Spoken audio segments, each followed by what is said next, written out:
Hey everyone, and welcome back to the channel. In today's video we've got a Star Wars Outlaws news update. But before we get into any of today's news, please make sure you subscribe to the channel and hit that notification bell so you don't miss any future uploads from me. So guys, let's get into it. Okay, so it has been a bit quiet over the past couple of weeks in regards to news on Star Wars Outlaws. But in the last few days, we have had an update from Games Radar and an update from Gaming Bible. So in this video, I'm going to break down the news from both articles and we'll see what new details we've got for Star Wars Outlaws. So Games Radar recently did an interview with the game director for Star Wars Outlaws. And this quote in particular really stands out for me, and it says, "Reputation is one way that Star Wars Outlaws allows players to find nuance in an otherwise focused, tightly written story." He then goes on to say, "As a scoundrel, you live and die by your reputation," meaning that Kay will have to navigate the underworld and its various crime syndicates, making choices that will impact her reputation, her experience, and her support throughout the game. Now, I do really like the idea that we have a reputation system in a Star Wars game. It's exactly like the wanted levels in Red Dead and GTA, and it means that you can have the crime syndicates and the likes of the Empire on your tail, and you have to be constantly moving to survive in the game. And even though the main story of the game is the same for everyone, it does mean that the reputation system provides a different experience for every single player, as the choices you make will impact each player differently. Now, what we know about the reputation system is you can do different business dealings with the 4 syndicates within the game. Now, I'm guessing the types of jobs that you can be hired to do by the crime syndicates includes the likes of spice running and extraction of a character or item that the syndicate needs. And I have read that depending on how you do for these crime syndicates can unlock certain features that you may not get if you don't do well for them. So for example, if you do well for one of the crime syndicates, you may be able to unlock a certain area of the likes of the underworld that you may not be able to access unless you do well for them. Which again provides an idea for us how it's going to be a different experience for every single player based on the decisions that they make within the game.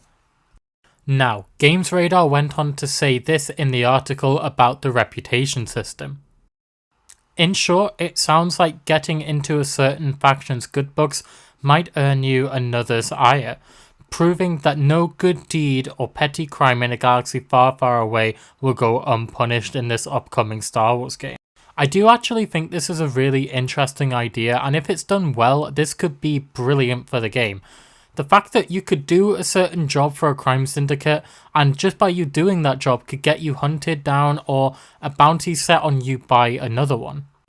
One thing that the video games director did actually confirm for Games Radar is the fact that this game, like Jedi Fallen Order and Jedi Survivor, will fit into the Star Wars canon. And because this game is set between the events of A New Hope and Empire Strikes Back, that means we could see certain characters from the films like Luke Skywalker, Darth Vader, and even Boba Fett. Now, this idea is just speculation at this point. However, I do think if it was to happen, the most realistic character out of those 3 to show up in the game would be Boba Fett. As this game is all to do with wanted level and reputation system along with the crime syndicates, it would make a lot of sense for someone like Boba Fett to be in the game somewhere. Now, moving on to the types of locations we can expect to see in this game, the gaming director had this to say. "Each of the locations featured in Star Wars Outlaws are crucial to Kay's story," which was really the starting point.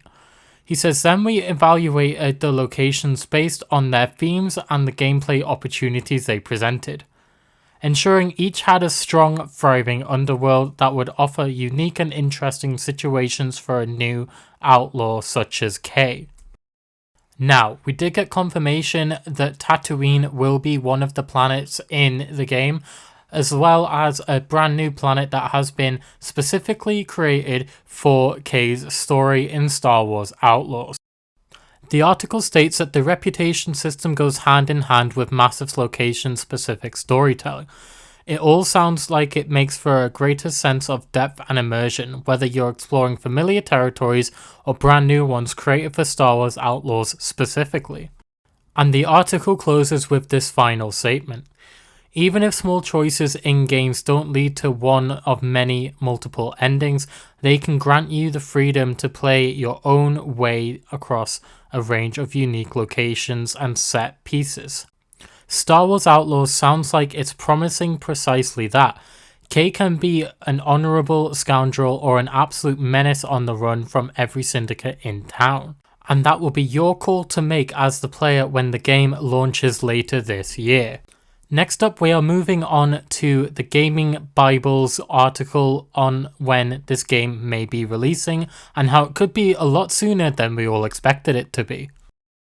And the article states that according to the publisher, Star Wars Outlaws is destined to release sooner than expected.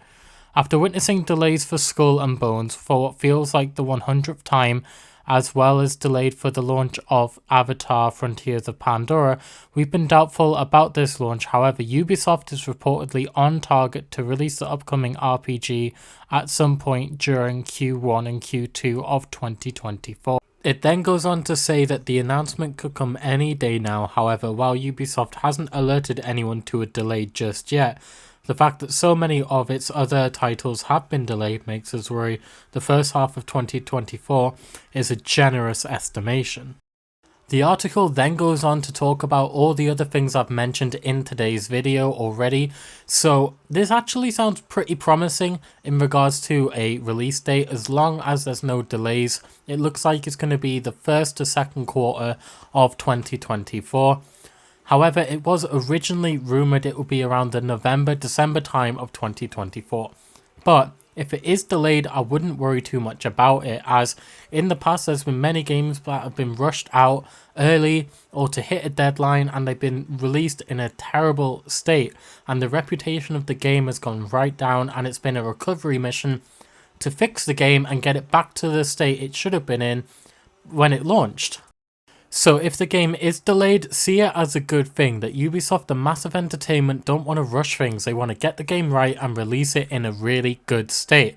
I would rather have to wait a little bit to get this game and it be amazing rather than play it and it be lackluster and just not be very good and it need fixing.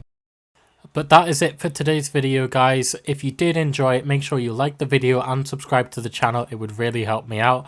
I'm going to be covering all the news and updates leading up to this game's release, and I will see you guys in the next one.